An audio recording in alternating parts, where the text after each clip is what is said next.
கண்ணு பார்த்தா பாருங்க, பார்க்க போனா போங்க, கேட்டா கேளுங்க, கேட்கா போனா போங்க. கட்டுமானம்னா எப்படி இருக்கணும் தெரியுமா?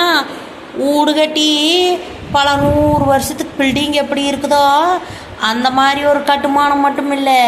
இன்னொன்று கேட்டுக்குங்க, பணங்கள் கிட்ட நல்லா பெருசாக தப்புறம் வாங்கிக்குங்க. அது ஏன் நாக்கு கடியில் வச்சுக்குங்க. ஒரு தடவைக்கு அரை மணி நேரமாவது கணக்கு பண்ணி வைங்க. யாருக்கு அது நம்மளை தாண்டி கரையாமல் இருக்குதோ அவிலாட்டா பெரிய ஆளும் இல்லை, கட்டுமானம் உள்ளவிலும் அல்ல. புரிஞ்சுதா? நம்ம வாயில் விடுற ஜலம் அந்த கல்கண்டை கரைச்சிடக்கூடாது, பனங்கல்கண்டை கரைச்சிடக்கூடாது.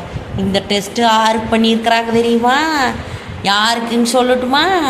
நல்லா நாக்கு கடியில் வைக்கிற கல்கண்டு மாதிரி காதுக்குள்ளே இந்த வார்த்தையை கேட்டுக்குங்க. சுவாமி விவேகானந்தர் பண்ணியிருக்கிறாங்க, சரிங்களா? அது மட்டும் இல்லாமல் இன்னொருத்தருக்கு இதே மாதிரி டெஸ்ட் பண்ணிக்கிறாங்கோ.